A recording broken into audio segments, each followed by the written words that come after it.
The dust swirled like tiny dancers across the scorched landing zone as Captain Maya Thompson squinted against the harsh Afghan sun. Her helicopter's rotors sliced the air above, kicking up dirt that stung her exposed skin like 1,000 tiny needles. The combs in her ear crackled with the panicked voices of men under firemen she was ordered not to save. Before we jump back in, tell us where you're tuning in from. And if this story touches you, make sure you're subscribed, because tomorrow I've saved something extra special for you. Blackhawk 7-0, maintain position. Do not repeat, do not approach the hot zone. The voice of Colonel James Barrett cut through the radio chatter with the authority of someone who expected absolute obedience. Maya's fingers tightened around the cyclic as she hovered the UH-60 just outside the designated red zone. Through her visor, she could see the muzzle flashes in the valley below. American soldiers pinned down by Taliban fighters who had ambushed their convoy. The soldiers were outgunned, outmaneuvered, and running out of time. "Sir, I can get in there. The LZ is tight, but I've managed worse," Maya radioed back, her voice steady despite the adrenaline flooding her system. At 32, she had logged more combat flight hours than most pilots in her battalion, with a reputation for pulling off the impossible. "Captain Thompson, this is a direct order. You are to maintain position and wait for the approved QRF. General Westfield's directive stands.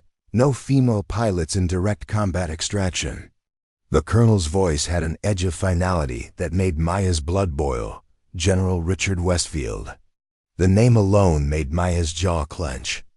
6 months ago, the general had implemented an unofficial policy restricting female pilots from the most dangerous extraction missions, despite the official lifting of the combat ban for women. His reasoning, thinly veiled as concern for unit cohesion, was nothing more than outdated prejudice dressed in military protocol. "Those men have 15 minutes, maybe less," Maya argued, watching the firefight intensify below. "The QRF is still 20 minutes out. Do the math, Colonel." "The math is not your concern, Captain. Your orders are clear." Maya switched off her mic and slammed her palm against the side of the cockpit. Her co-pilot, Lieutenant Jackson, gave her a sympathetic look. At 26, Jackson was new to combat operations, but had quickly learned to trust Maya's instincts. "What's the play, Captain?" he asked, his young face serious beneath his helmet. "We both know those guys aren't making it if we sit here." Maya stared at the battle below, calculating distances, angles, and risks. The rational part of her brain, the part that had gotten her through West Point with honors and earned her the respect of everyone who flew with her, told her to follow orders. But there was another part, the part that had made her join the army in the first place, that whispered she couldn't leave those soldiers to die. "Check the manifest again," she said finally, her decision made. "Who exactly are we leaving down there?" Jackson tapped the tablet mounted on his side of the cockpit. 12 men from the 75th Rangers. They were escorting. His voice trailed off as he read the next line. "Oh shit." "What?" "They were escorting Major David Westfield, infantry, son of General Westfield." The irony wasn't lost on Maya. The very man who had banned her from combat extractions had his son trapped in exactly the kind of situation she was trained to handle. For a brief, dark moment, she considered the justice in following orders, letting the general learn firsthand the consequences of his prejudice. "Captain?" Jackson's voice pulled her back. "Those men have families too." Maya nodded, ashamed of her momentary lapse, switching to secure channel. "If I'm going to throw away my career, I'd prefer not to broadcast it to the entire base." She flipped to the alternate frequency and spoke directly to the Rangers unit commander. "Ranger 1, this is Blackhawk 7-0. I'm seeing a path to your position. Can you mark an LZ?" The relief in the commander's voice was palpable. 7-0, we can pop smoke in the clearing 30 meters east of our position. But be advised, we're taking heavy fire from the ridgeline. Copy that. Pop smoke when you see my approach. I'll be coming in hot and fast, so be ready to move." Maya turned to Jackson. "Last chance to object, Lieutenant. This is my call, and I'll take full responsibility." Jackson's face broke into a grim smile. "With respect, Captain, shut up and fly. I didn't join to watch Americans die from a safe distance. Preparing and narrating this story took us a lot of time, so if you are enjoying it, subscribe to our channel. It means a lot to us. Now back to the story." Maya banked the Blackhawk hard, dropping altitude as she approached the valley from the east, using the rising sun to partially blind any enemies watching for aircraft. The helicopter's shadow raced across the rocky terrain below like a predator stalking its prey. "Weapons hot," Maya ordered as they approached the hot zone. The door gunners acknowledged, their M134 miniguns spinning to life. The radio exploded with Colonel Barrett's voice as he realized what was happening.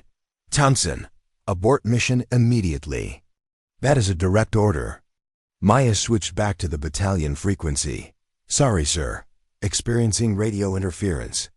Will re-establish contact after extraction." She cut the connection before the colonel could respond. As they cleared the ridgeline, the full intensity of the firefight came into view. The Rangers had established a defensive position behind a cluster of boulders, but they were surrounded on 3 sides. Green smoke billowed from the tiny clearing Maya would need to land in a space barely larger than her rotor diameter. "Taking fire," Jackson called as bullets pinged against the helicopter's armored hull. The door gunners returned fire, their miniguns spitting thousands of rounds per minute at the muzzle flashes from the ridgeline. Maya's world narrowed to the LZ before her, every instinct, every hour of training, every combat lesson learned. The hard way now focused on putting the helicopter down in that impossibly small space.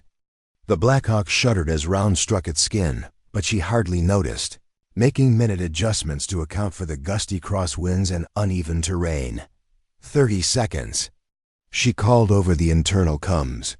"Tell them we're taking immediate casualties only. Anyone who can still fight needs to provide cover fire." The skids touched down with a precision that belied the chaos around them. The door gunners maintained suppressive fire as the Rangers scrambled toward the helicopter, carrying their wounded. Maya kept her eyes locked on the instruments, fighting to keep the Blackhawk stable as bodies piled in, changing the weight distribution. Through the side window, she caught glimpses of the soldiers' faces streaked with dirt and blood, moving with the desperate energy of men who knew death was just seconds away. "That's 11. Jackson shouted above the roar of the engines, and gunfire, still missing one. Maya scanned the battlefield and spotted a figure limping from behind the boulder formation, clearly struggling to reach the helicopter. Without hesitation, she kept the rotors spinning, even as bullets tore into the ground around them. "Last man coming in," the crew chief called moments later. "We're full up. Go, go, go," someone shouted from the back. Maya pulled pitch, lifting the overloaded helicopter from the ground with agonizing slowness. The engines screamed in protest as she demanded everything they could give, slowly clawing altitude as they escaped the kill zone. Only when they were safely out of small arms range did she allow herself to breathe. "Casualty report," she called back to the crew chief. 4 wounded, Captain. 1 critical leg wound with arterial bleeding. That's the last guy who boarded Major Westfield." The irony was almost too perfect.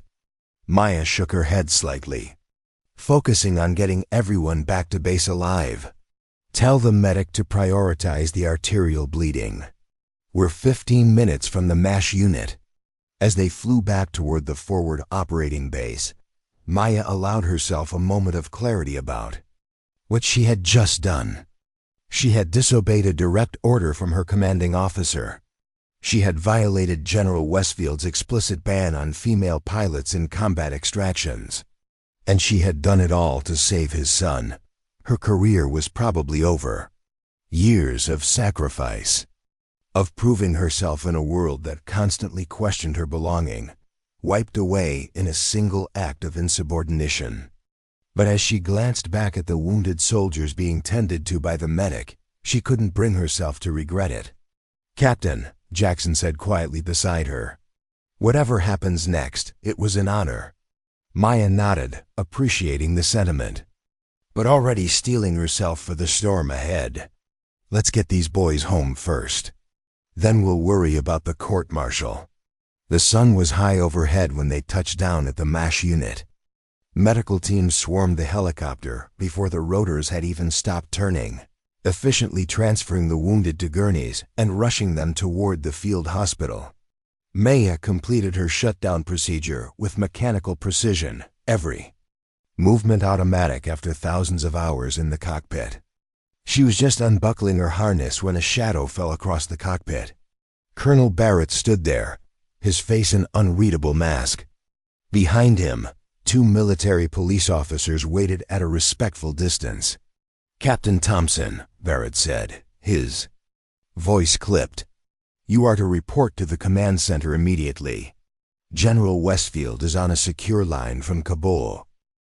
Maya nodded, removing her helmet and flight gear with deliberate calmness. Whatever was coming, she would face it with dignity. "Yes, sir. May I check on the wounded first?" "That won't be necessary. The general is waiting." As she stepped down from the helicopter, the Rangers who hadn't been wounded formed an impromptu line. To her surprise, they snapped to attention as she passed. Their commander, a grizzled captain with a Ranger tab on his shoulder, gave her a subtle nod, the universal soldier's acknowledgement of respect. The walk to the command center felt like a march to execution. Maya was acutely aware of the stares following her progress across the base, some sympathetic, others curious, a few openly hostile. News traveled fast in a war zone, and everyone knew what she had done. Inside the air-conditioned command center, a secure video link had been established with headquarters in Kabul. On the large screen, General Richard Westfield's face appeared, granite-hard and imposing even through the digital connection. At 60, with silver hair and the physique of a man who refused to let age diminish him, Westfield embodied the old guard of military leadership. "Captain Thompson," the general's voice filled the room. "I understand you directly violated orders this morning." Maya stood at attention, her gaze fixed on a point just above the screen. "Yes, sir." "You disregarded Colonel Barrett's explicit command to maintain position." "Yes, sir." "You knowingly violated my directive regarding female pilots in combat extraction situations." "Yes, sir, I did." The general's jaw tightened almost imperceptibly. "And in doing so, you extracted 12 Rangers from a situation that would have likely resulted in significant casualties, possibly including my son." Maya finally met his gaze through the screen. "That was not my primary consideration, sir.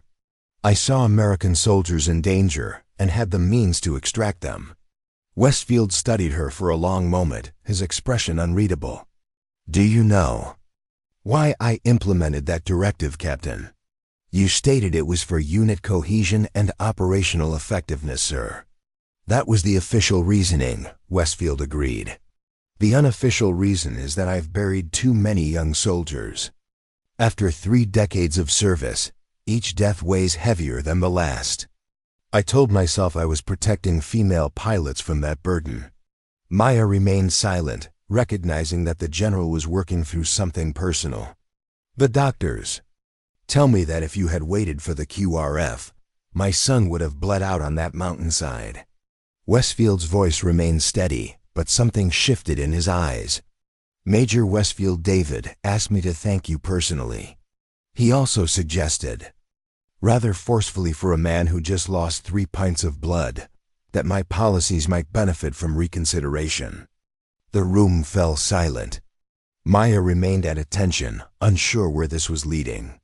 "I still believe there's a place for protective policies in combat situations," the general continued. "But today has made it clear that those policies should be based on capability, not gender." He paused. The president called me 10 minutes ago.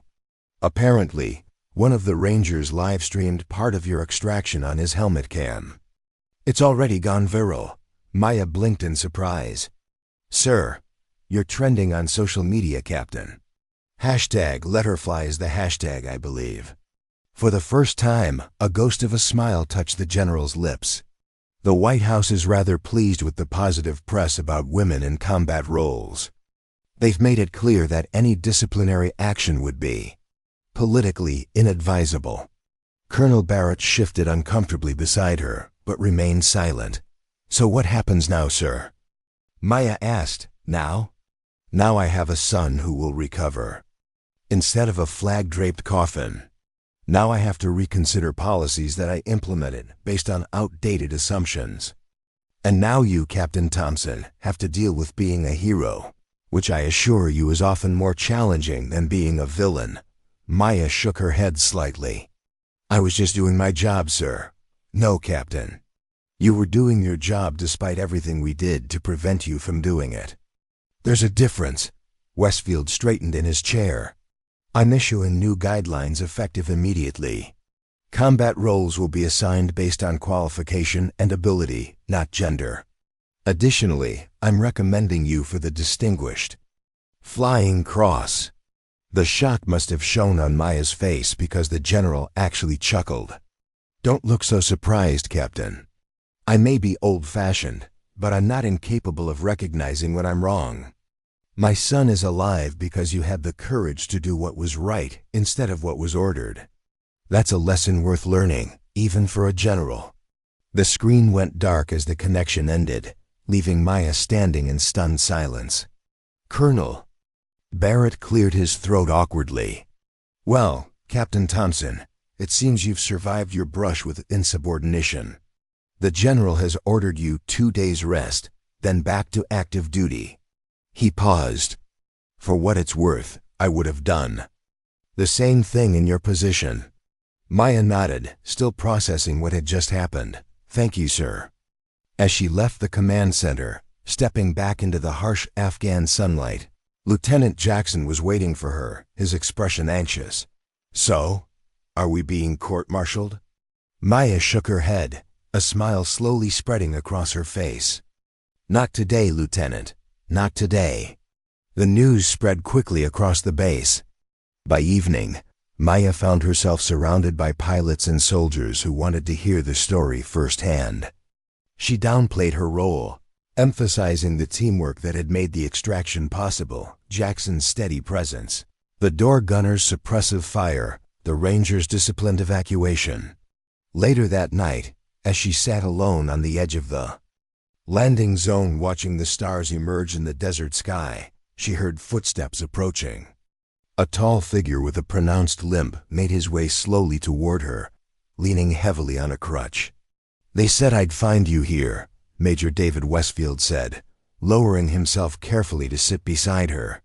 His leg was heavily bandaged, but his color was good a man on the mend rather than at death's door. Should you be out of the hospital, Major? Maya asked, surprised to see him mobile so soon. Probably not, but I wanted to thank you in person. He extended his hand. You saved my life today. And you changed my father in the process, which might be the more impressive feat. Maya shook his hand. I was just doing what any pilot would do. But that's just it, not any pilot could have done what you did. That LZ was impossibly small, and the fire we were taking. He shook his head in admiration. I've seen a lot of flying in my time, but never anything like that. They sat in companionable silence for a moment, watching the distant mountains fade into darkness as night claimed the landscape. My father called me again an hour ago, David said finally. He's already drafting new guidelines for combat aviation.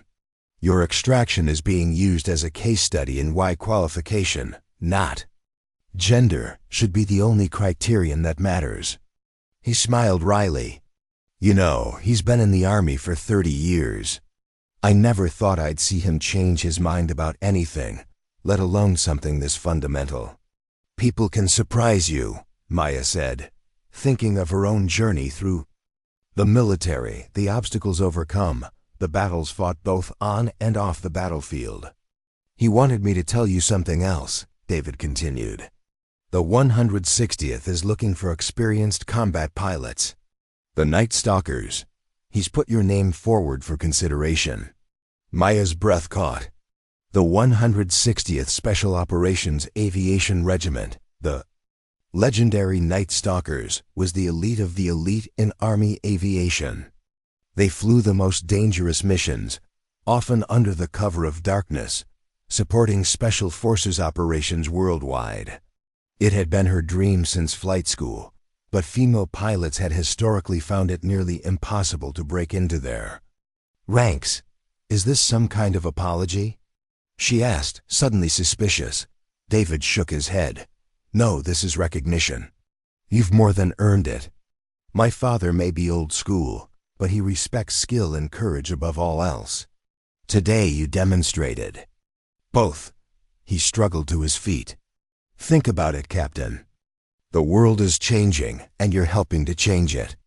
As he limped away, Maya turned her gaze back to the stars above Afghanistan. Tomorrow would bring new challenges, new missions, new battles to fight. But something fundamental had shifted. Today, not just in General Westfield's policies, but in the invisible barriers that had defined her career.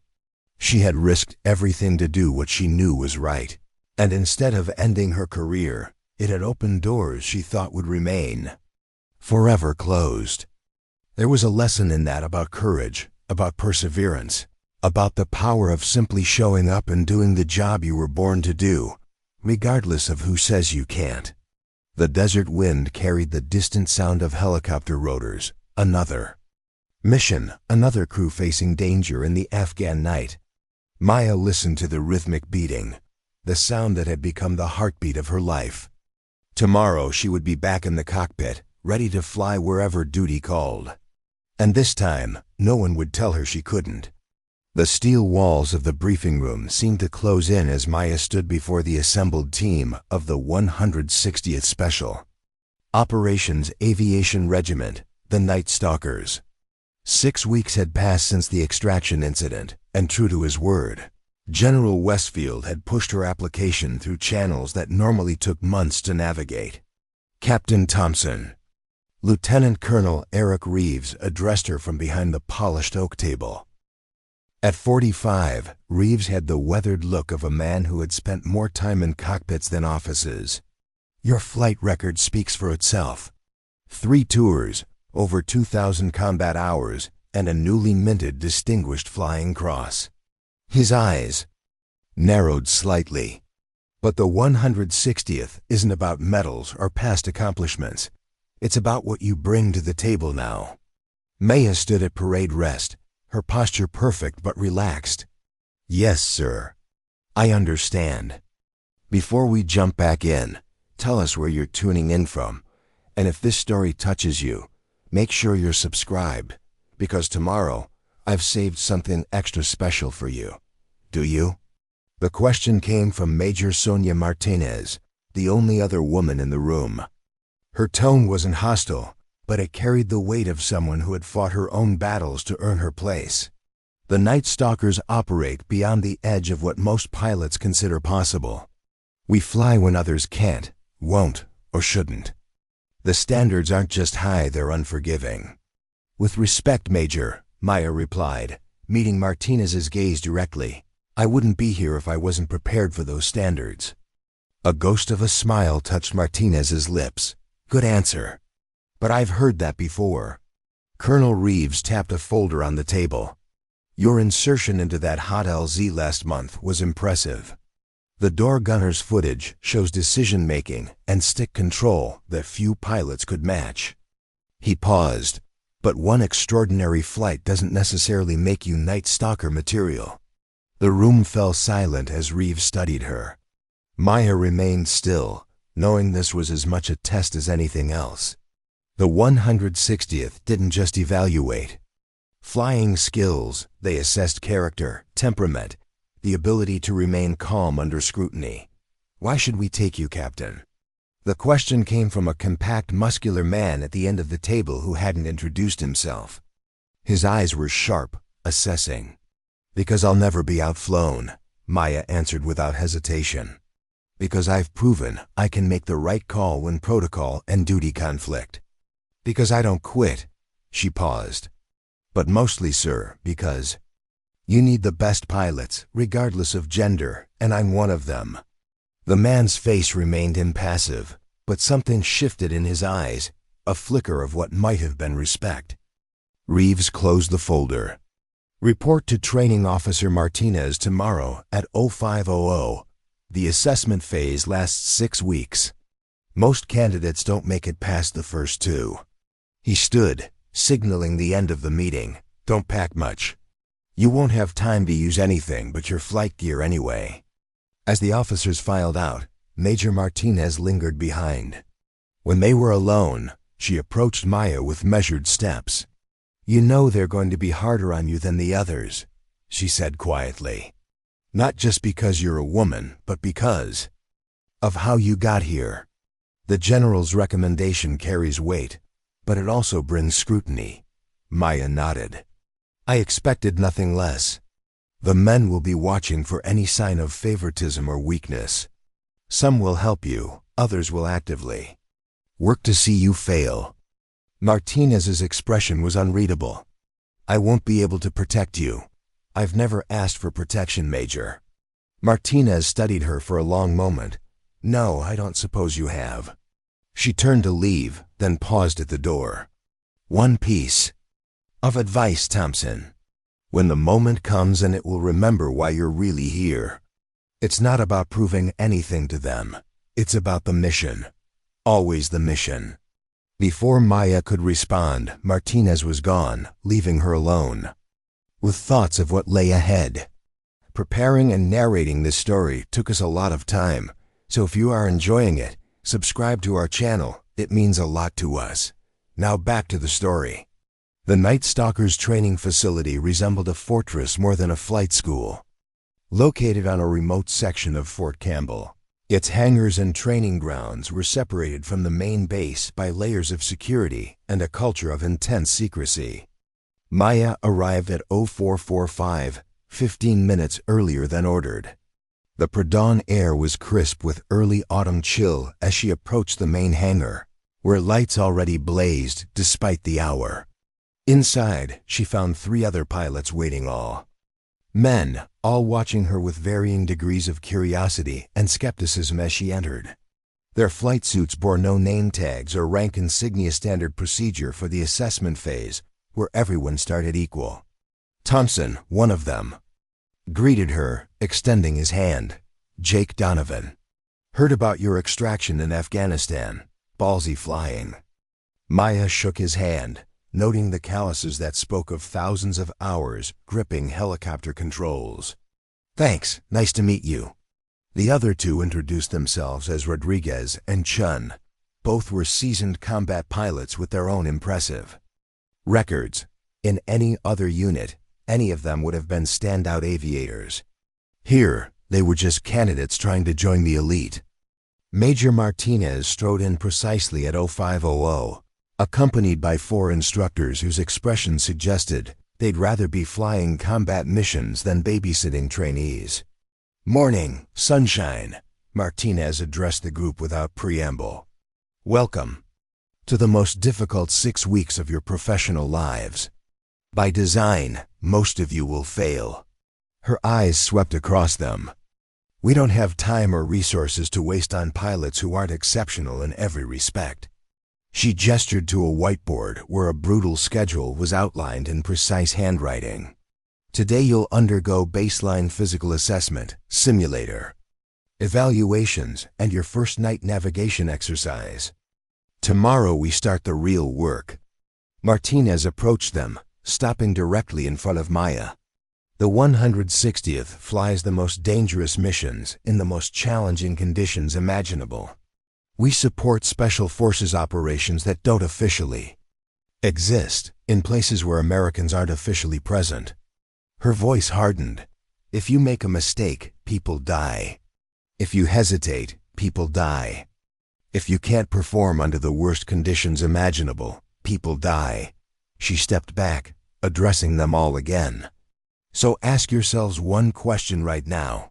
Are you willing to be pushed beyond every limit you thought you had? To become the kind of pilot who never fails, no matter what? The question hung in the air like a challenge. Maya met Martinez's gaze steadily, seeing in the Major's eyes a reflection of her own determination.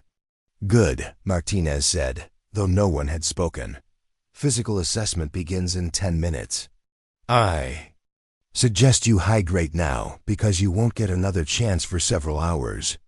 The physical assessment was brutal by design. A 10-mile run in full gear, followed by an obstacle course that would have challenged Special Forces candidates. Maya's muscles screamed in protest, but she pushed through, finishing third behind Rodriguez and Chun. Donovan struggled on the final.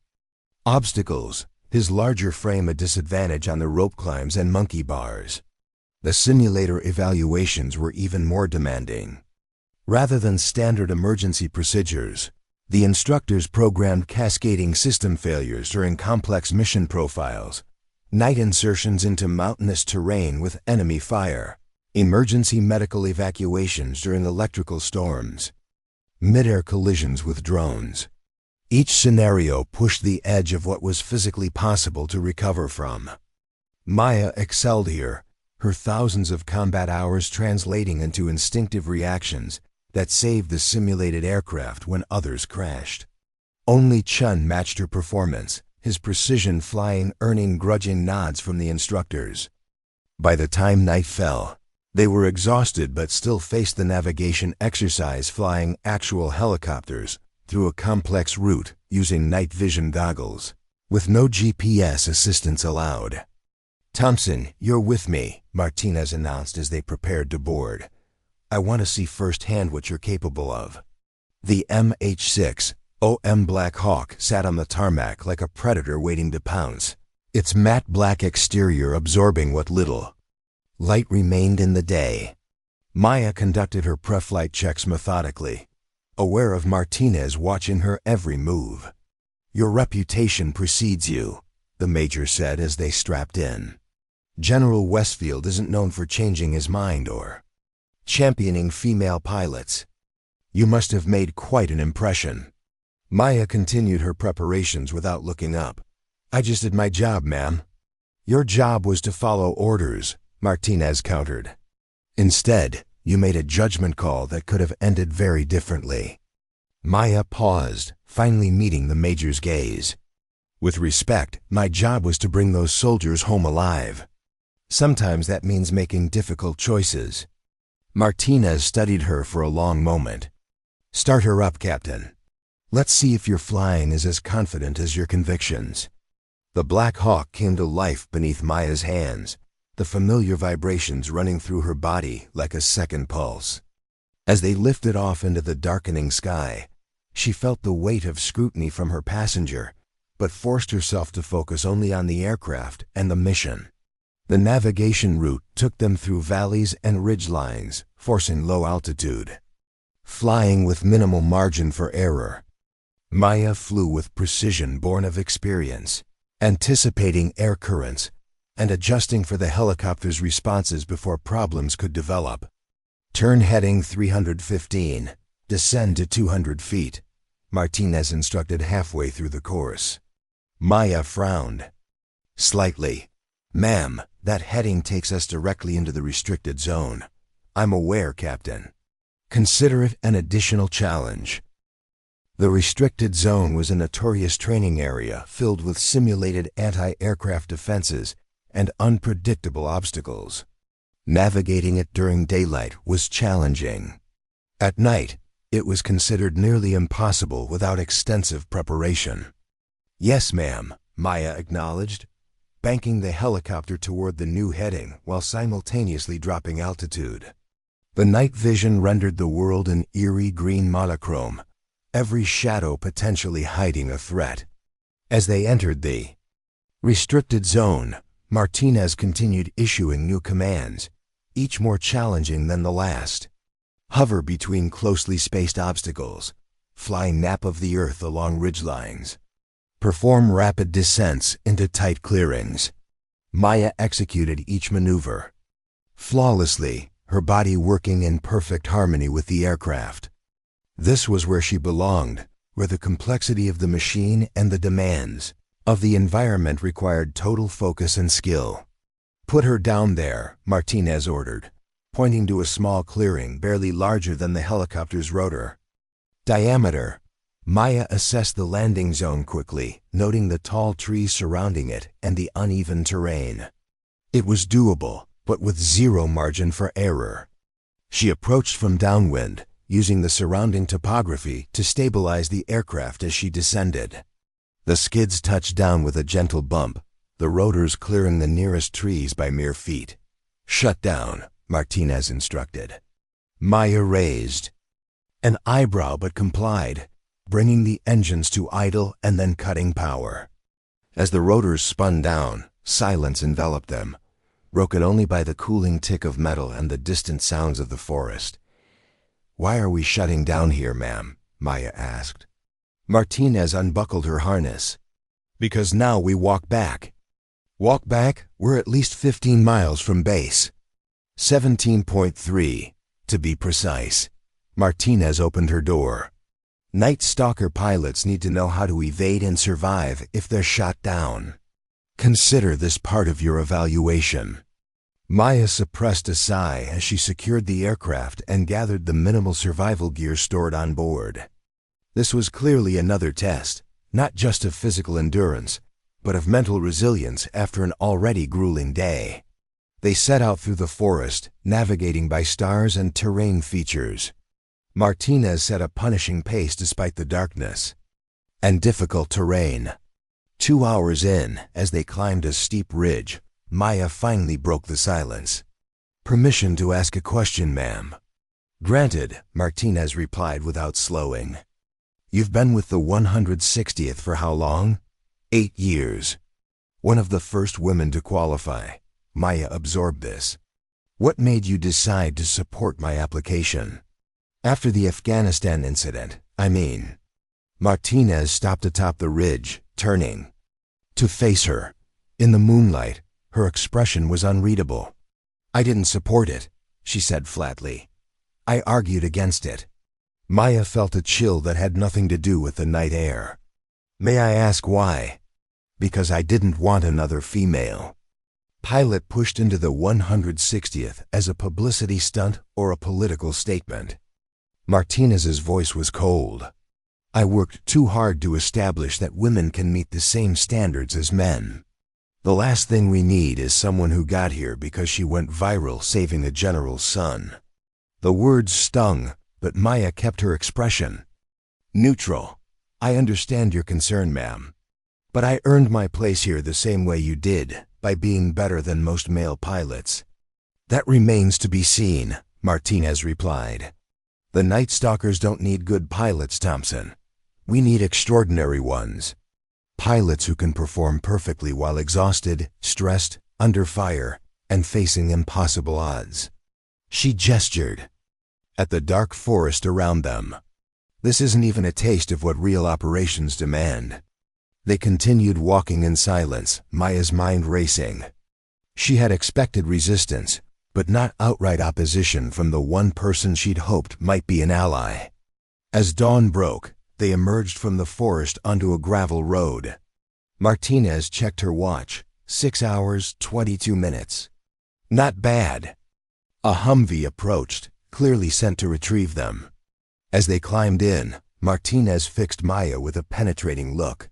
"You flew well tonight, Captain. But flying is only part of what makes a Night Stalker. The next few weeks will test everything else, your judgment, your teamwork, your ability to function when pushed beyond normal human limits." She paused. "I need to know you're here for the right reasons." "With respect, ma'am, my reasons are my own. My performance is what matters." Martinez nodded slowly. "Fair enough. Just remember out there, when everything goes wrong and lives hang in the balance, reasons matter.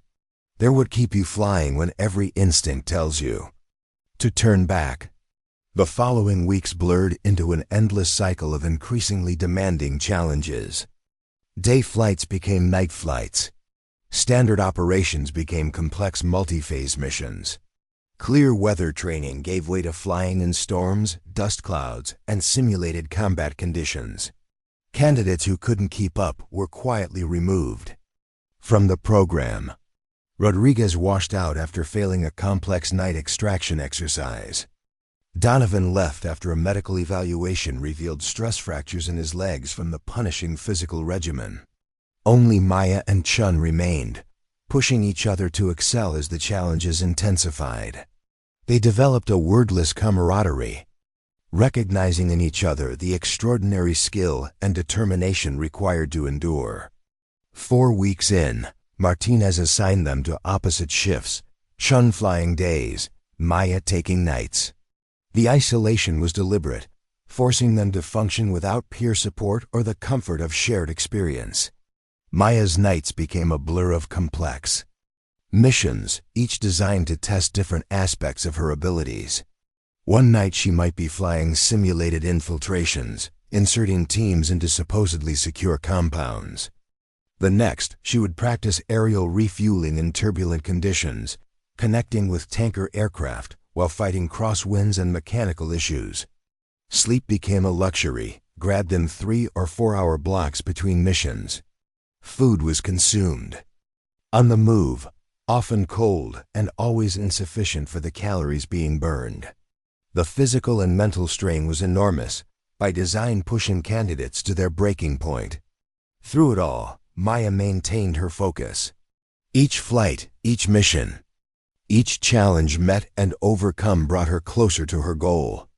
She drew on reserves of strength she hadn't known she possessed, finding clarity in exhaustion and precision in adversity.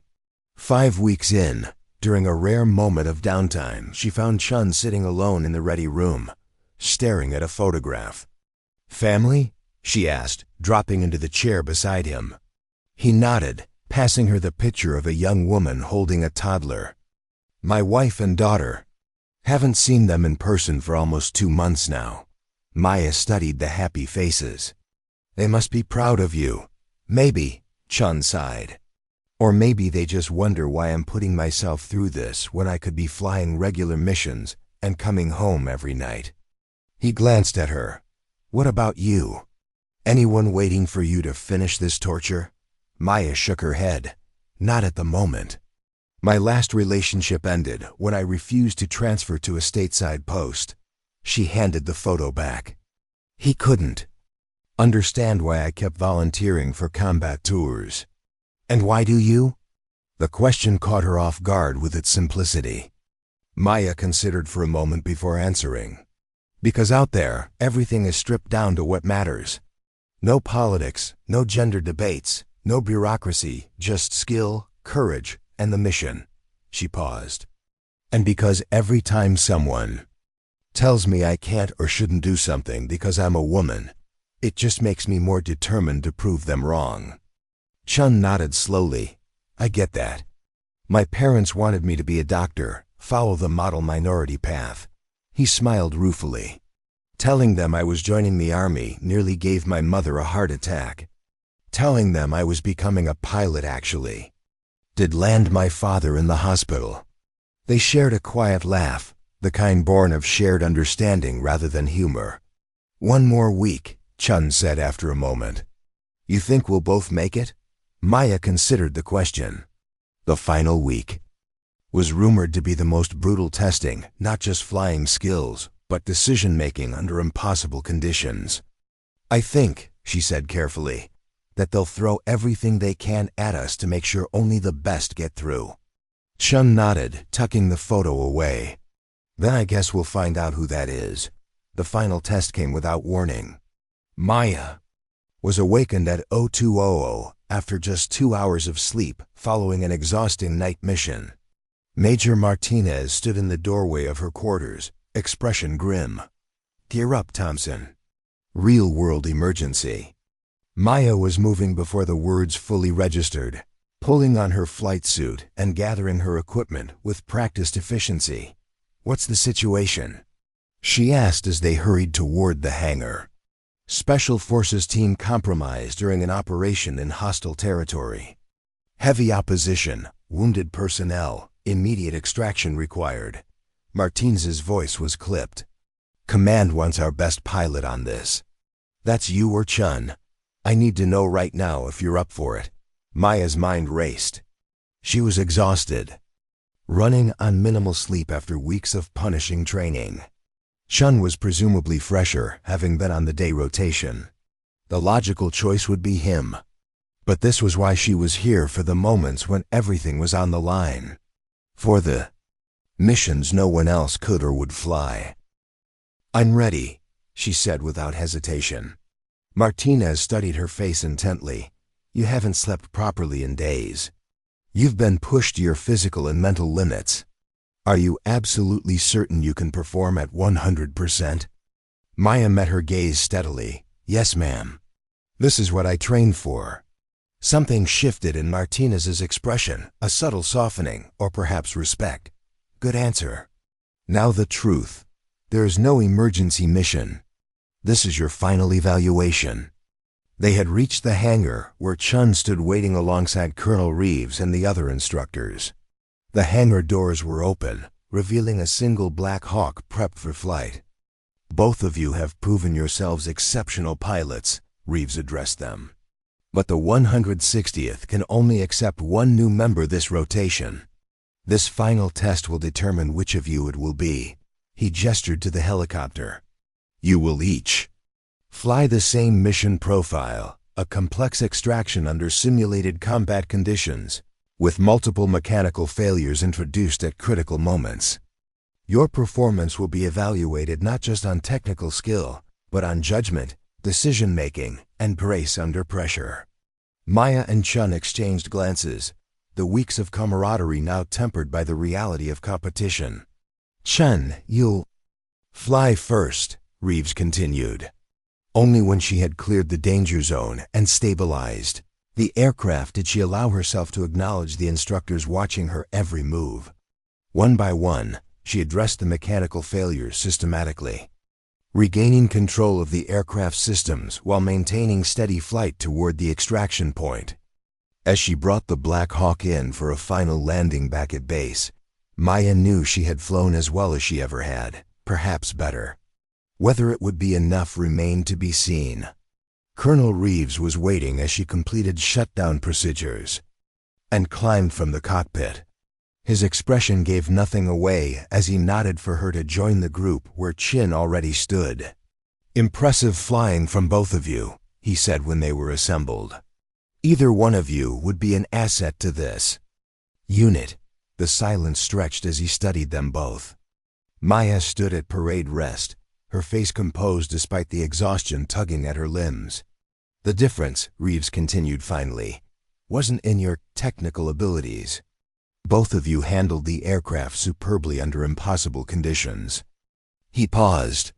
"The difference was in why you flew the way you did." He turned to Chun. "Lieutenant Chen, your flying was precise, by the book, and effective.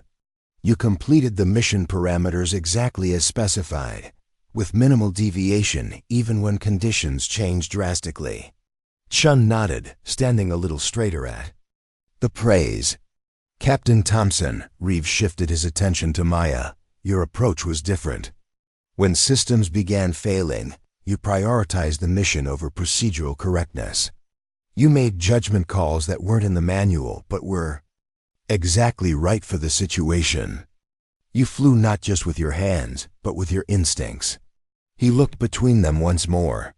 "In the 160th, we value pilots who can think beyond the manual, who understand that sometimes the man's innovation over procedure." A rare smile crossed his face. "Captain Thompson, welcome to the Night Stalkers." The words took a moment to register. Maya maintained her composure with effort, though her heart raced with elation and vindication. Chun stepped forward, offering his hand. "Congratulations, Captain. You earned it." His gracious gesture spoke volumes about his character, and Maya shook his hand with genuine respect. "Thank you. You flew beautifully. Lieutenant Chun will be offered a position in the Next training rotation, Reeves added.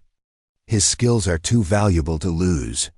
As the group dispersed, Major Martinez approached Maya.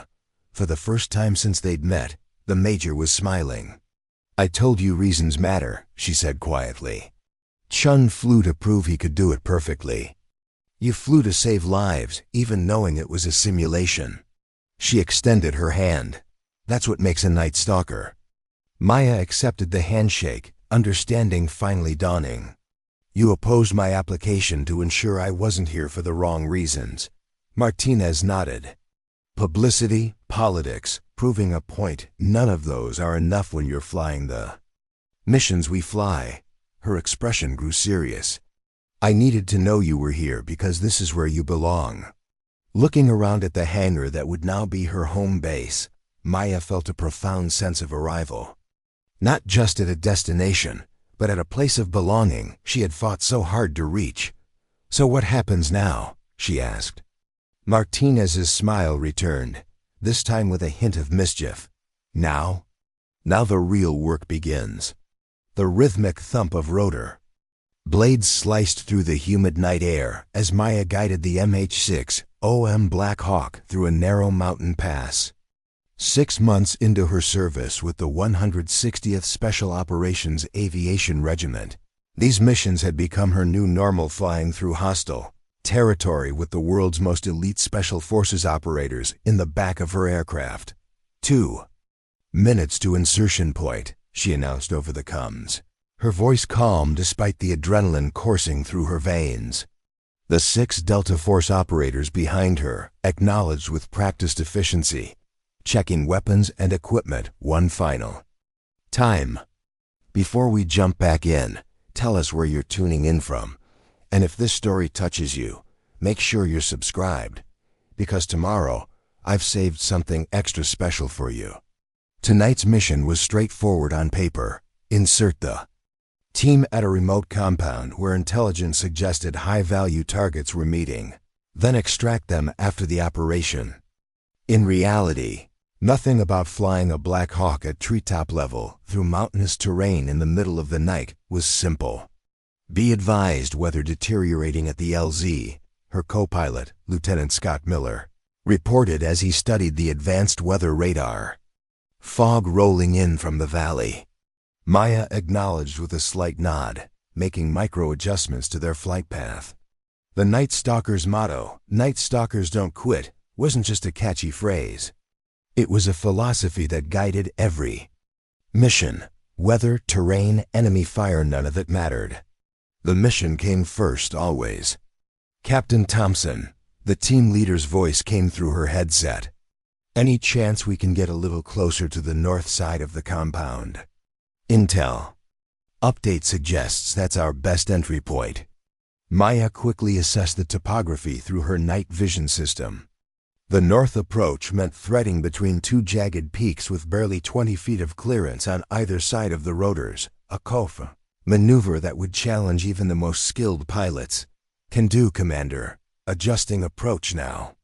She banked the helicopter gently, feeling the aircraft respond to her touch like an extension of her own body. Miller shot her a quick glance.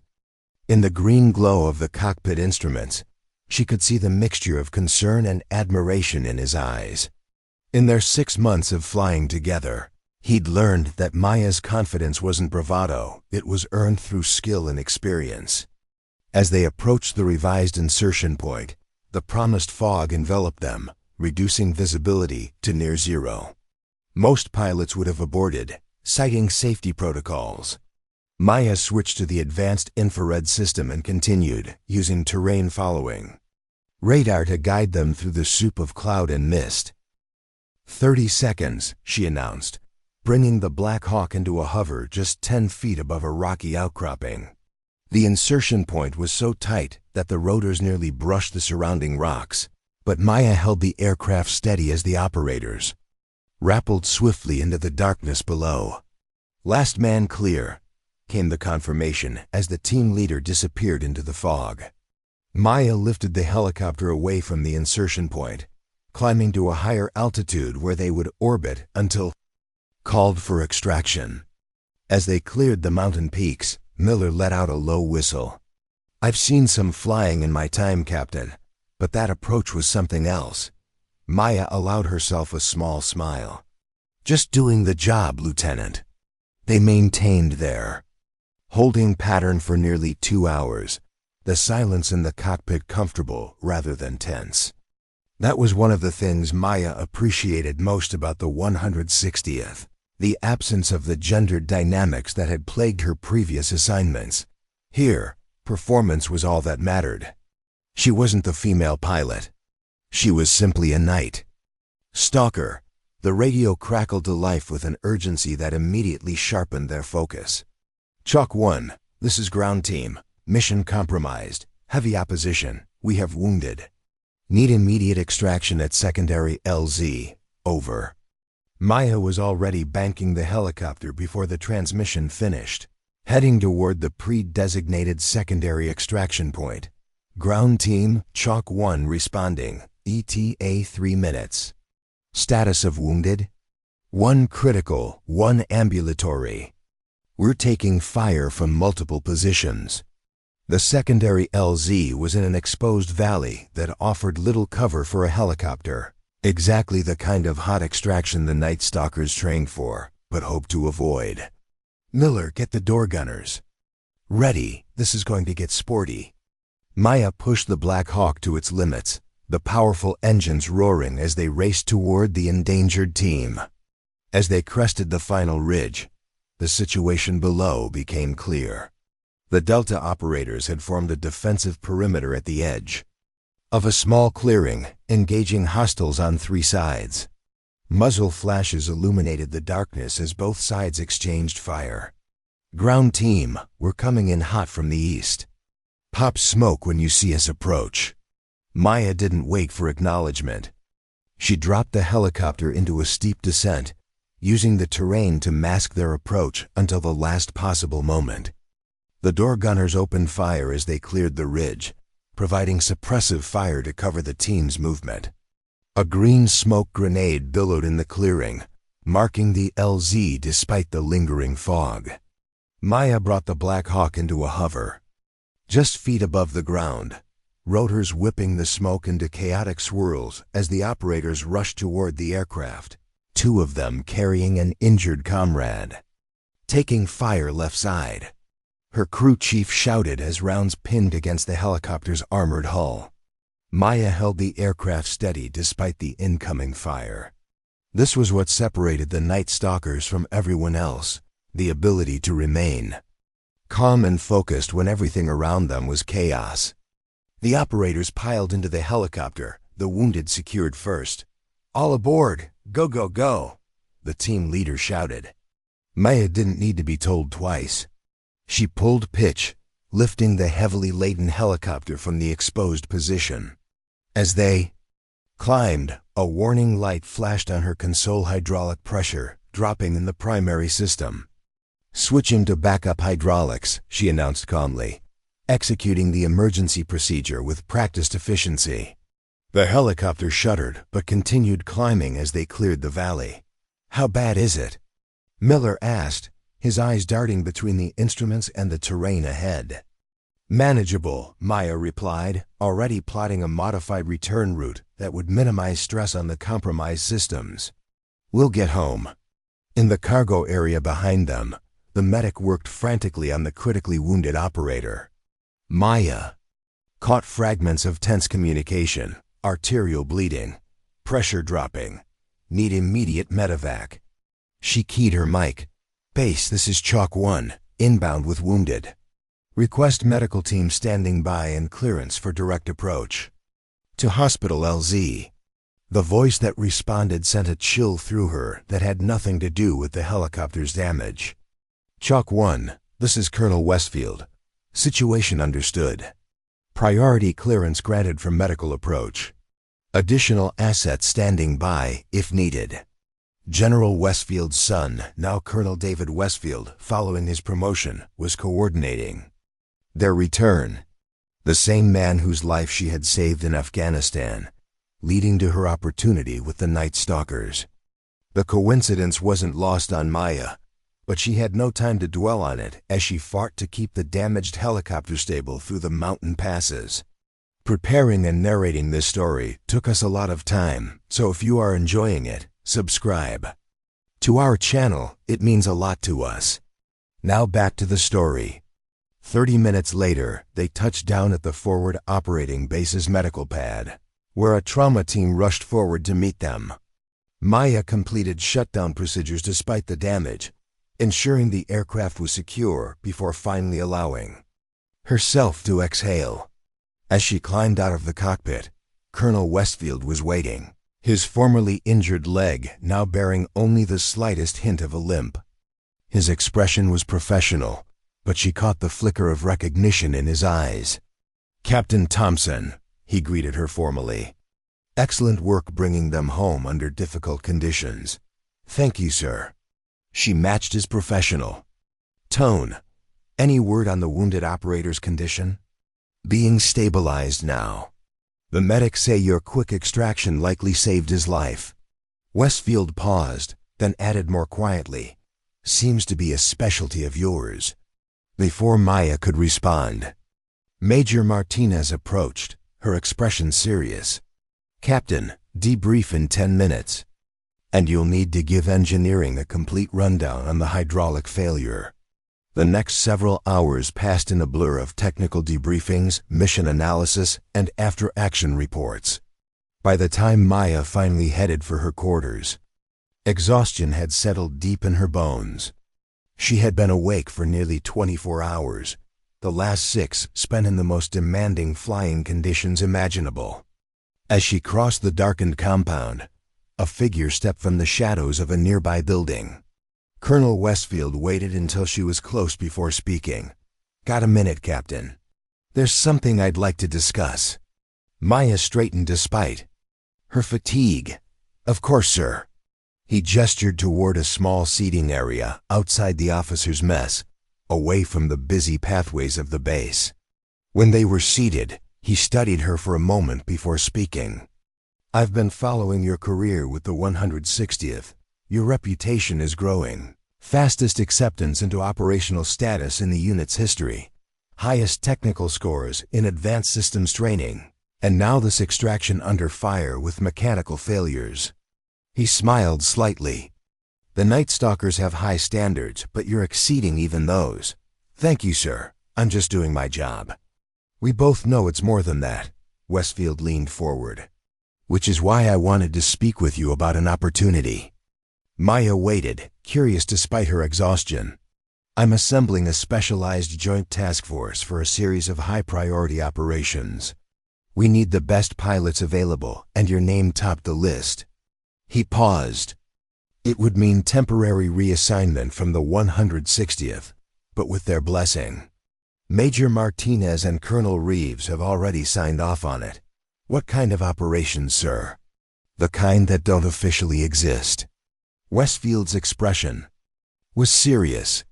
"I can't give you details until you're cleared in, but I can tell you this.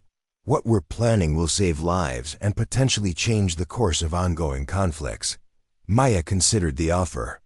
She had found her home with the Night Stalkers, had proven herself and earned acceptance.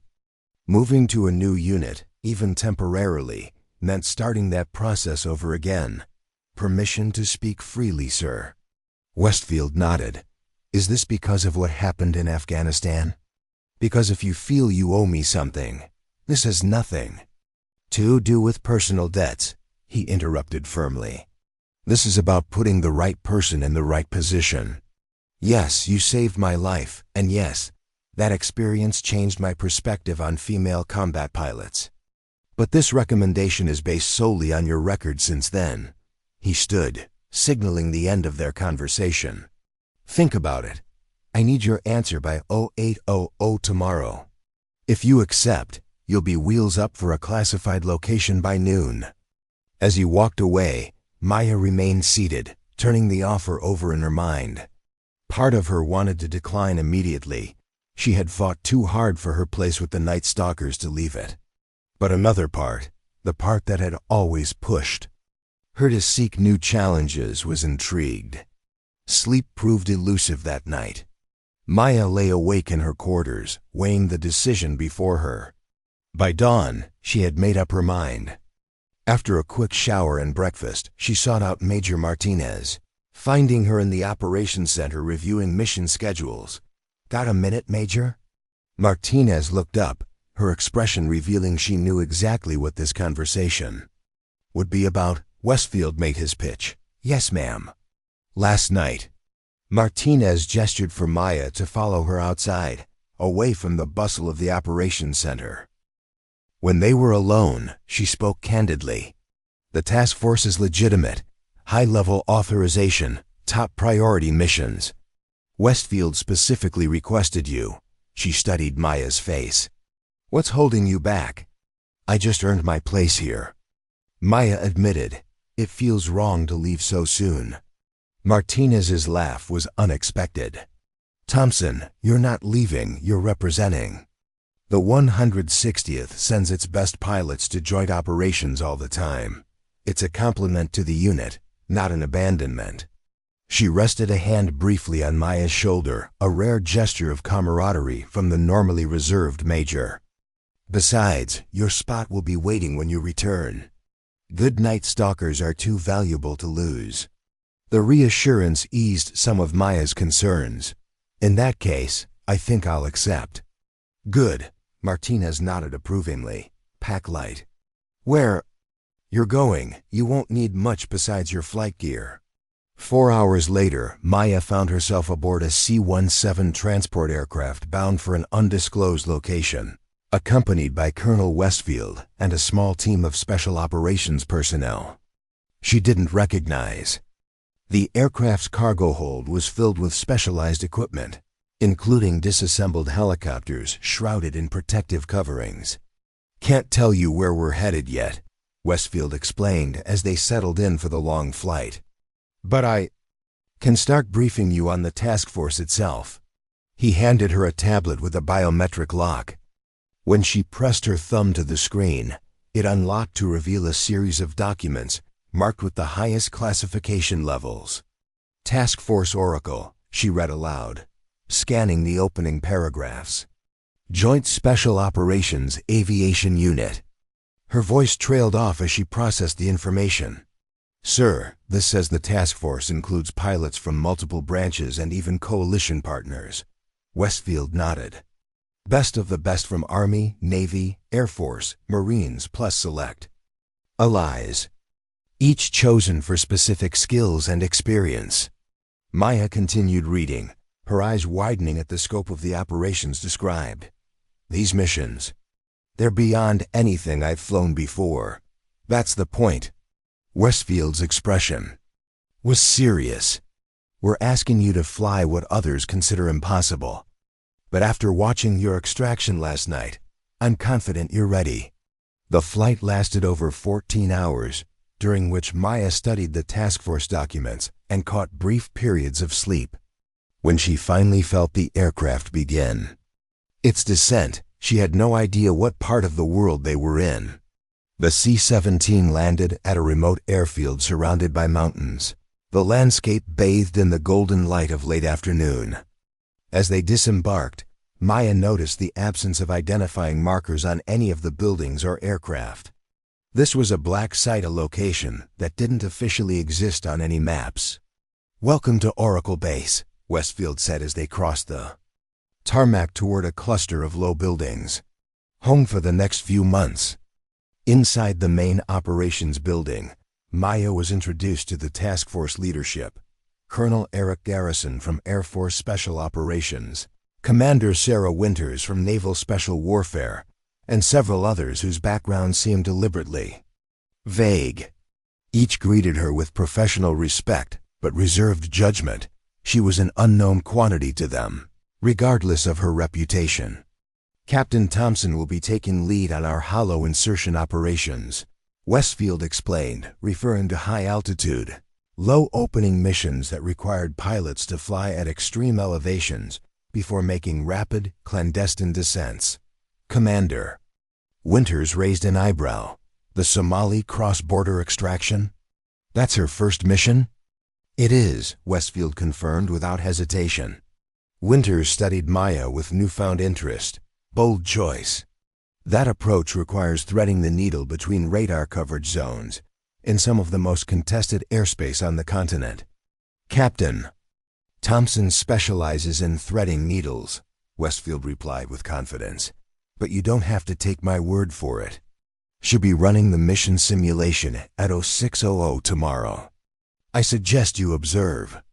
The following morning, Maya reported to the simulation facility, a state-of-the-art setup that replicated the cockpit of an MH-47G Chinook, the specialized heavy-lift helicopter she would be flying for the upcoming mission.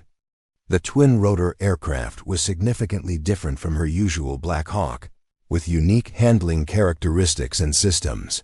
To her surprise, the observation room was full. Not just the task force leadership, but pilots and operators from across the unit had gathered to watch the new arrival take on what was apparently considered an impossible simulation. No pressure, she muttered to herself as she strapped in. The simulation began with a pre-dawn launch from a carrier in the Gulf of Aden, followed by a low-level approach to the Somali coastline. Maya quickly found herself navigating between overlapping radar coverage zones, using terrain masking to avoid detection while managing the Chinook's larger profile. The mission parameters were daunting. Fly undetected into hostile territory, insert a team at a remote compound, then extract both the team and their high-value target within a narrow time window before enemy reinforcements could respond. All while avoiding civilian casualties and international incidents. As the simulation progressed, Maya felt the familiar flow state that came with extreme focus. The Chinook responded differently from her Blackhawk, but the principles remained the same: precise control inputs, constant situational awareness, and split-second decision-making. When simulated enemy fire lit up her approach to the extraction point, she executed a series of evasive maneuvers that kept the helicopter just out of effective range while still positioning for a quick pickup. The entire extraction took less than 2 minutes, the team and their target secured, and the Chinook climbing away before enemy reinforcements could establish effective firing positions. The return flight was equally challenging, requiring Maya to navigate a gauntlet of coastal defenses and naval patrols before reaching the safety of the carrier. When the simulation finally ended with a successful landing, she realized she had been holding her breath during the final approach. As she stepped out of the simulator, the room was silent. Then Commander Winters stepped forward, her expression a mixture of surprise and respect. "I've run that simulation 17 times, she said. "Never completed it successfully." She extended her hand. "Welcome to Task Force Oracle, Captain Thompson." The next 3 weeks were a blur of intensive training and mission preparation. Maya worked closely with the Special Operations team. She would be inserting, learning their procedures and preferences. She spent hours in the simulator, running variations of the mission under different weather conditions and threat scenarios. And she familiarized herself with every detail of the MH-47G Chinook she would be flying. Through it all, she observed the unique culture of Task Force Oracle. Unlike the 160th, which had its own strong identity, Oracle was a melting pot of different special operations backgrounds. Navy SEALs worked alongside Army Delta operators and Air Force pararescue specialists. Pilots from different services shared techniques and experiences. The common denominator wasn't a uniform or branch of service, it was excellence. The night before the mission, Maya found Colonel Westfield in the Operations Center, reviewing last-minute intelligence updates. "All set for tomorrow?" he asked when he noticed her approach. "As ready as I'll ever be," she replied honestly. "The weather forecast looks marginal, but manageable." Westfield nodded, then hesitated before speaking again. "There's something I've been meaning to tell you, Captain. Something important." Maya waited, curious about his suddenly serious tone. "When I implemented that ban on female pilots in combat extractions, I thought I was making a rational decision based on unit cohesion and operational effectiveness. He shook his head slightly. I was wrong. Not just morally wrong, but tactically wrong. He gestured toward the mission plan spread across the table. Operations like this one require the absolute best pilots available, regardless of gender or any other irrelevant factor.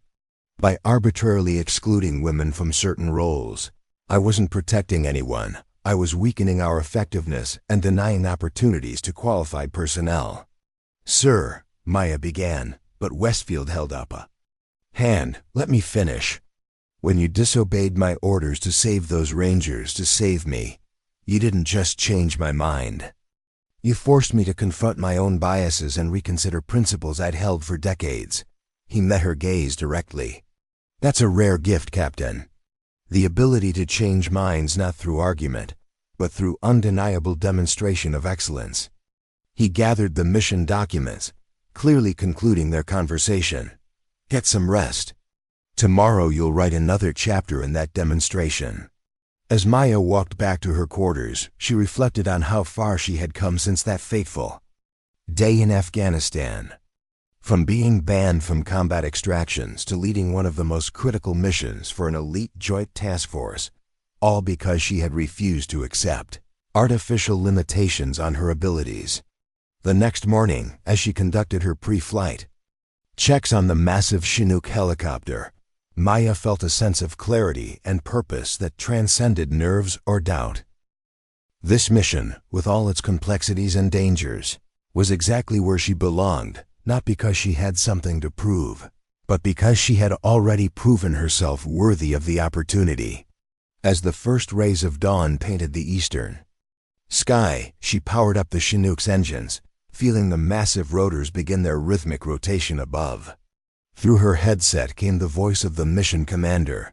Oracle Assets, this is Control. Operation Watchman is go. Captain Thompson, you have lead. Maya advanced the throttles, lifting the heavy helicopter into the brightening sky with the precision that had become her trademark. As they banked toward their objective, she allowed herself a brief moment of satisfaction. The general had banned her from combat, but in doing so, he had set in motion a chain of events that led not just to his son's rescue, but to a fundamental change in how women were viewed in special operations aviation. Sometimes the most powerful statement wasn't fighting the system head-on. It was simply being so good at what you did that the system had no choice but to recognize your value. The Chinook accelerated toward the horizon, carrying Maya and her team toward challenges they would face together, each member valued for their skills rather than judged by irrelevant characteristics. And in that moment, flying into the rising sun, Maya Thompson wasn't making history. She was simply doing what she had always known she could do, if only given the chance. The MH-47G Chinook thundered across the moonlit landscape, skimming just 50 feet above the undulating desert terrain. 6 months had passed since Maya's first mission with Task Force Oracle, and what had begun as a temporary assignment had evolved into something far more significant. Tonight marked her 12th operation with the elite unit, a high-risk hostage rescue deep in territory, where American forces officially had no presence. 5 minutes to target, Maya announced over the secure COM channel, her voice steady despite the adrenaline coursing through her veins. In the cargo compartment behind her, 16 special operators from 3 different nations performed final equipment checks, their movements precise and economical in the dim red lighting. Before we jump back in, tell us where you're tuning in from, and if this story touches you, make sure you're subscribed, because tomorrow, I've saved something extra special for you. Colonel Westfield's voice responded in her headset. Copy that, Oracle 1. Surveillance drones show minimal movement at the compound. Proceed as planned. Since forming Task Force Oracle, Westfield had evolved from a skeptic of female combat pilots to Maya's strongest advocate within the military's upper echelons. Their professional relationship had become a powerful example of how perspectives could change when performance replaced prejudice. "Weather's deteriorating," Lieutenant Rodriguez warned from the co-pilot's seat. The young aviator had joined Oracle 3 months ago on Maya's recommendation, a talented pilot who had nearly washed out of flight school due to an instructor's bias. Maya checked the advanced weather radar, noting the approaching sandstorm with concern. "We have a 30-minute window before conditions become prohibitive. That's enough time for insertion, but extraction could get interesting." Rodriguez nodded, understanding the unspoken message. They would find a way to get their people out, regardless of conditions. The Night Stalker motto, "Night Stalkers don't quit," had become Task Force Oracle's unofficial credo as well. The target compound appeared on their forward-looking infrared display, a sprawling complex of low buildings surrounded by a perimeter wall. Intelligence had confirmed that 3 American aid workers were being held there, captured 2 weeks earlier while delivering medical supplies to remote villages.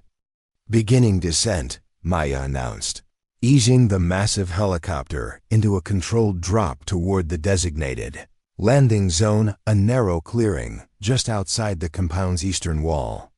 As they approached, a sudden flash erupted from the compound's northern corner, followed by the distinctive report of heavy machine gun fire. Tracer rounds cut through the night air, passing below the Chinook's belly by mere feet. "Taking fire." Eastern approach compromised. Maya pulled the helicopter into a sharp banking turn, redirecting their approach while the door gunners returned fire. In the cargo compartment, the team leader made an instant decision. "Thompson, get us over the north wall. We'll fast rope directly into the compound." It was a dangerous modification to the plan setting down inside the compound would leave the helicopter vulnerable and potentially endanger the hostages. But Maya had learned to trust the judgment of the operators she flew with. These were the best of the best, capable of adapting to changing conditions in real time. "Roger that. North wall approach, 20 seconds. She swung the Chinook around, using the building for cover as they approached from the blind side of the machine gun position. The door gunners provided suppressive fire, forcing the enemy gunners to take cover long enough for Maya to position the helicopter precisely over the compound's central courtyard. "Ropes away." The crew chief called as thick nylon fast ropes dropped from both sides of the aircraft. The special operators slid down with practiced efficiency, weapons at the ready as they secured a perimeter around the landing zone. Maya held the Chinook in a perfect hover, despite the gusting winds and occasional bursts of gunfire, watching as her team executed their mission with precision born of countless training exercises and real-world operations. "All clear." "Chalk. 1 is away," the team leader confirmed once all operators were on the ground. Maya lifted the helicopter back to altitude, circling at a safe distance while maintaining visual contact with the compound. Now came the hardest part of any combat mission, waiting while others risked their lives below. "Oracle 1, we've secured the hostages. 3 civilians, 1 requiring medical attention, preparing for extraction in approximately 10 minutes. "Copy that. Be advised, sandstorm approaching from the southwest. Visibility dropping rapidly." The mission clock ticked relentlessly forward as Maya monitored both the deteriorating weather and the sporadic radio updates from the ground team. The sandstorm was intensifying faster than predicted, already reducing visibility to less than a mile and threatening to complicate their extraction. Rodriguez glanced at her. "If we wait much longer, we won't be able to see the compound, let alone land." "We're not leaving them behind," Maya replied with quiet determination. "Prep for brownout landing conditions. We'll use the enhanced vision system if necessary." 9 tense minutes later, the call came. "Oracle 1, this is ground team. We're ready for pickup. Be advised we have wounded personnel and are taking sporadic fire from the north side of the compound." "Copy that. Inbound now."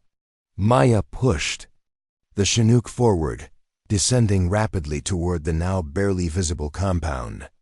The sandstorm had arrived in full force, swirling particles of dust and sand, reducing visibility to near zero.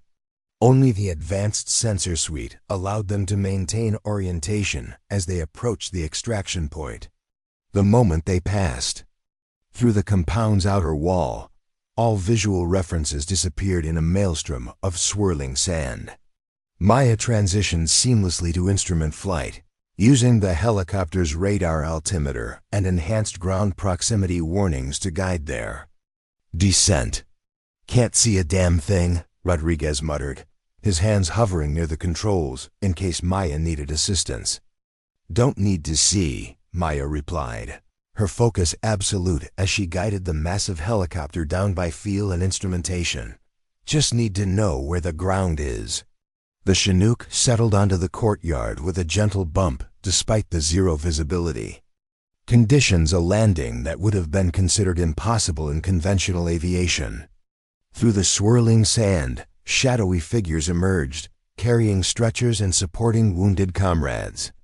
"Get them loaded fast," Maya called over the intercom. "This storm's only getting worse." The crew chief coordinated the loading process with practiced efficiency, guiding the team and their rescued hostages into the helicopter's cargo compartment. "All aboard, we're clear to lift." Maya didn't waste a second, applying power to the rotor system and feeling the heavy aircraft begin to lift from the ground. As they climbed, a warning light flashed on her console, the port engine registering an unusual temperature fluctuation. "Sand ingestion in engine 1, she reported calmly, adjusting the power distribution to reduce strain on the affected engine. "Still within operational parameters, but we need to monitor it closely." Rodriguez nodded, eyes fixed on the gauge. "If it gets any hotter, we'll need to shut it down." "Let's hope it doesn't come to that." One engine operation in these conditions would be challenging.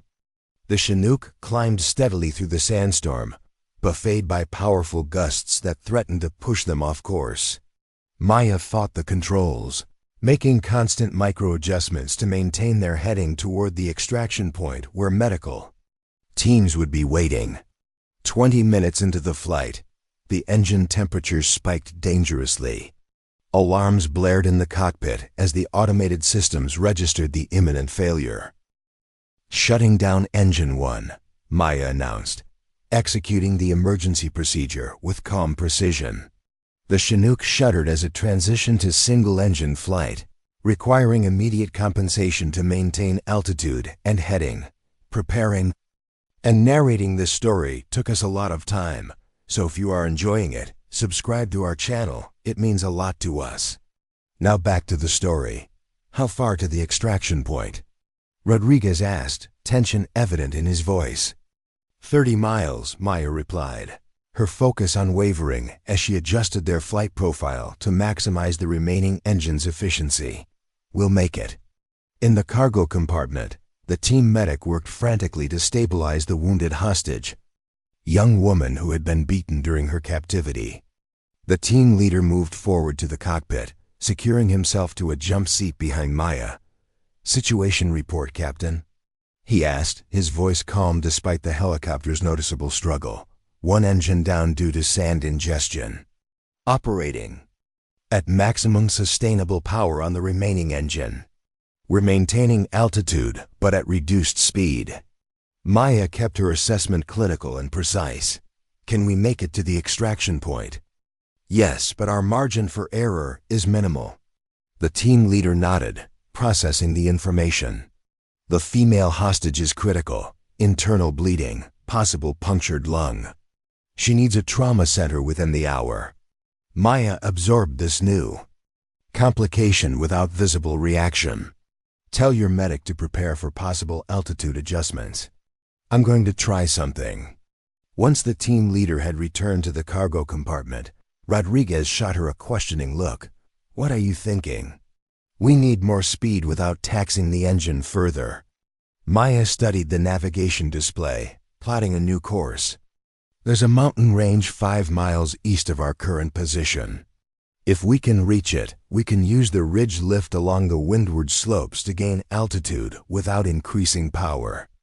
It was a technique more commonly used by glider pilots than helicopter crews, utilizing the natural upward air currents created when wind hits a mountain ridge. Theoretically, it could work with a helicopter, but it required precise flying in already dangerous conditions. "That's unorthodox," Rodriguez replied, clearly uncertain. "It's our best option for getting that woman to medical care in time." Maya's voice left no room for debate as she banked the Chinook toward the eastern mountains. As they approached the mountain range, Maya dropped closer to the terrain, positioning the helicopter just above the windward slopes where the prevailing winds were forced upward.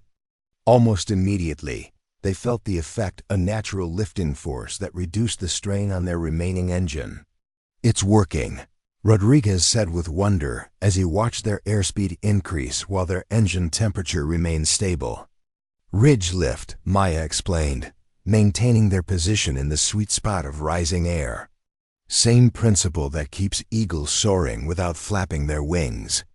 Using this technique, they rode the invisible air currents along the mountain range, maintaining their altitude with significantly less power. Maya had effectively turned the massive twin-rotor helicopter into a hybrid aircraft, part powered, part glider. 20 minutes later, they crested the final ridge and the extraction point came into view below a forward operating base with medical facilities, already prepared for their arrival. The sandstorm had abated somewhat, allowing for better visibility as they began their final approach. "Oracle 1 to base, we are inbound with engine failure and critical medical. Request immediate trauma team at LZ. Copy Oracle 1, medical standing by. You are cleared for direct approach to Pad 1. Maya brought the damaged Chinook in for a textbook landing despite the single-engine operation, setting down gently on the designated helipad. Medical teams rushed forward as the rear ramp lowered, immediately taking charge of the wounded hostage and other injured personnel. Only after ensuring everyone was safely disembarked did Maya finally shut down the remaining engine, the rotor, blades slowly spinning to a stop overhead. In the sudden quiet, she became aware of her own exhaustion, the accumulated stress of the mission catching up all at once. Rodriguez unstrapped from his seat, shaking his head in amazement. "I've never seen anyone fly like that. Using ridge lift with a Chinook? They don't teach that in flight school." "Sometimes you have to improvise," Maya replied, completing her shutdown checklist before finally allowing herself to relax. As they exited the cockpit, Colonel Westfield was waiting at the bottom of the crew ladder. His expression was a mixture of relief and admiration. "Oracle Control tracked your approach," he said without preamble. "Engine failure in a sandstorm. And you still brought everyone home on time." He shook his head slightly.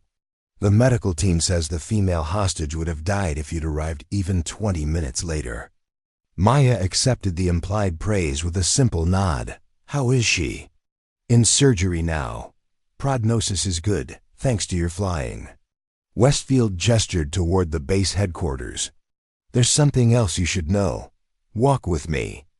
As they crossed the tarmac, Maya noticed unusual activity around the command center. Additional security, communications equipment being set up, personnel she didn't recognize. "What's happening?" she asked, her fatigue momentarily forgotten. The hostage rescue made international news. Apparently, one of the aid workers managed to record part of the operation on a hidden phone. Westfield's expression was unreadable. "Including your brown-out landing in the middle of a sandstorm." Maya processed this information, unsure of its implications. "Sir, Task Force Oracle is classified. How is this being handled?" "That's what I need to discuss with you." Westfield led her into a private briefing room where several high-ranking officers and civilian officials were waiting. "Captain Thompson, meet Secretary of Defense Mitchell and General Carter, Chairman of the Joint Chiefs." Maya came to attention, surprised by the presence of such senior leadership. "Sir, ma'am." Secretary Mitchell, a formidable woman in her 60s, studied Maya with keen interest. "At ease, Captain. Please sit down." Once they were seated, the secretary continued. "The video of tonight's rescue has already gone viral. Normally, we'd suppress such material for operational security, but in this case, the White House sees an opportunity." "An opportunity, ma'am?" General Carter spoke up. "Captain, for decades we've been fighting not just enemies abroad, but outdated thinking within our own ranks. Despite official policy changes allowing women in combat roles, there's been significant resistance at various levels of command." "I'm familiar with the resistance, sir," Maya replied, thinking of her own struggles against General Westfield's former policies. "The footage from tonight showing a female pilot executing what our best flight instructors are calling an impossible extraction has created a watershed moment." The general's weathered face broke into a rare smile. "Sometimes the most effective way to change minds isn't through policy directives, but through undeniable demonstrations of excellence." Secretary Mitchell nodded in agreement. "Which brings us to why we're here. The President has authorized a partial declassification of Task Force Oracle's existence, specifically highlighting the integration of female personnel in critical combat roles." Maya glanced at Colonel Westfield, who gave her an encouraging nod. "What does that mean for operational security?" she asked. "The task force's specific missions and capabilities will remain classified," the secretary clarified. "But we want to make you the public face of a new initiative to accelerate gender integration across special operations." Maya sat back, processing the implications. "With respect, ma'am, I'm a pilot, not a spokesperson." "Which is precisely why you're perfect for this role," General Carter interjected. "You've earned your position through merit and proven your value in the most demanding circumstances imaginable. Your story from being banned from combat extractions to leading the most elite aviation unit in our arsenal is powerful precisely because it's authentic." Colonel Westfield leaned forward. "Maya, remember what I told you 6 months ago?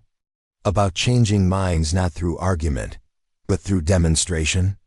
That's exactly what's happening here, but on a much larger scale." Maya considered their words carefully. Throughout her career, she had focused solely on being the best pilot possible, letting her performance speak for itself. The idea of becoming a public figure, even in a limited capacity, felt foreign to her nature. "What exactly would this entail?" she asked finally. "A series of speaking engagements at military academies and flight schools. Media interviews, carefully managed to protect classified information. Consulting on updated training protocols. To ensure equal standards are maintained while removing arbitrary barriers." Secretary Mitchell listed the responsibilities matter-of-factly. "All while continuing your operational role with Oracle, of course." "We're not asking you to become a politician," General Carter added, seeming to sense her hesitation. "Just to share your experience and expertise in a way that helps others, particularly young women considering military aviation, see what's possible." Maya looked to Westfield, who had been quietly observing the exchange. "Your thoughts, sir?" "I think about where we started," he replied thoughtfully. "Me, issuing orders that kept qualified pilots from combat missions based on gender. You, defying those orders to save lives, including mine." He smiled slightly. "And now here we are, discussing how your example can transform the entire special operations community."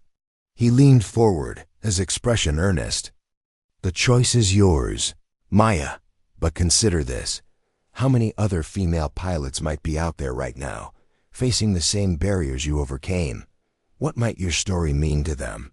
3 months later, Maya stood before the graduating class of Army Aviation School at Fort Rucker, Alabama. In the front row sat a group of female flight students, their expressions a mixture of awe and determination as they listened to her speak. "The aircraft doesn't care who's flying it," Maya told them, her voice carrying across the auditorium. It responds to skill, judgment, and courage, not gender, race, or background. The only question that matters is, can you perform when lives depend on you?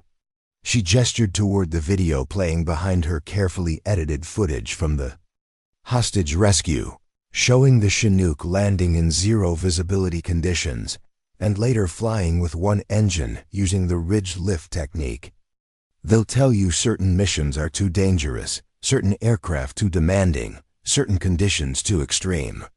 They'll cite tradition, unit cohesion, physical limitations, anything to maintain the status quo. Maya paused, making eye contact with several of the female cadets. Your job isn't to argue with them. Your job is to become so proficient, so unquestionably skilled, that your presence becomes the new status quo. After the formal presentation, Maya spent time with the female flight students, answering questions and offering practical advice drawn from her experiences. One cadet, a petite woman who barely met the height requirements for flight school, lingered after the others had left. "Captain Thompson," she began hesitantly, "my instructor keeps telling me I should consider switching to a non-combat track, because my size will make it too difficult to handle certain aircraft in combat conditions. But combat aviation is why I joined." Maya studied the young woman, recognizing the familiar struggle between institutional resistance and personal determination. "What's your name, cadet?" "Rivera, ma'am. Alexandra Rivera." "Well, Cadet Rivera, let me tell you about my first week at Fort Campbell with the 160th. Maya shared the story of her early struggles with the Night Stalkers, the skepticism she faced, and how she overcame it through sheer determination and exceptional performance. "Your instructor isn't entirely wrong," she concluded. "Your size might require adaptations, different techniques for managing control forces, alternative approaches to some maneuvers. But that doesn't mean you can't excel in combat aviation. It just means you'll find your own way to master it." Rivera straightened, new confidence visible in her posture. "Thank you, ma'am. I won't give up." "Good. The Army needs pilots who don't quit when faced with challenges." Maya handed the cadet her card. "Keep in touch. Let me know how your training progresses." As Rivera departed, Colonel Westfield approached from where he had been observing at the back of the room. "You've gotten good at this," he remarked. 3 months ago, you were reluctant to speak publicly at all," Maya shrugged. "I'm still more comfortable in a cockpit than behind a podium. But if sharing my experience helps cadets like Rivera push through the barriers, it's worth it." "It's doing more than that," Westfield informed her. "Applications from women for special operations aviation roles are up 40% since you began these talks. And more importantly, acceptance rates have increased by similar margins." They walked together toward the airfield where Maya's helicopter waited. Task Force Oracle had evolved into a permanent unit, with Maya now serving as operations director for its aviation component. Her schedule balanced operational missions with her new role as an advocate for reform. "The Secretary of Defense called this morning," Westfield continued. "The President is planning to announce a comprehensive review of all combat exclusion policies, with you named as a special advisor to the review board." Maya paused, taking in the significance of this development. "That's substantial." "It's what happens when you change the narrative," Westfield replied. 3 years ago, the conversation was about whether women belonged in combat aviation at all. Now it's about how to ensure they have equal opportunities across all special operations domains. As they reached the helicopter, a Blackhawk painted in the distinctive Task Force Oracle color scheme, Maya took a moment to appreciate how far things had come. From being banned from combat missions to advising the President on military gender integration policy, all because she had refused to accept artificial limitations on her abilities. "I never set out to change the system," she reflected. "I just wanted to fly the missions I knew I could handle." Sometimes the most profound changes come from people who aren't trying to be revolutionaries, Westfield observed. They're just doing what they know is right, regardless of the obstacles. Maya climbed into the pilot's seat, running through her pre-flight checks with the same meticulous attention she applied to every mission. As the engines spooled up and the rotor blades began to turn, she felt the familiar sense of rightness that came with being exactly where she belonged. Westfield watched from a safe distance as the Black Hawk lifted gracefully into the clear Alabama sky. The young cadet Rivera had also paused to watch the departure, her expression one of unmistakable determination as she tracked the helicopter's path.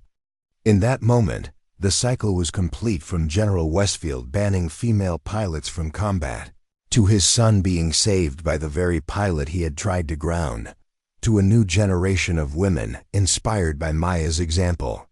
What had begun as one pilot's refusal to abandon soldiers in need had transformed into a movement, reshaping the very culture of military aviation.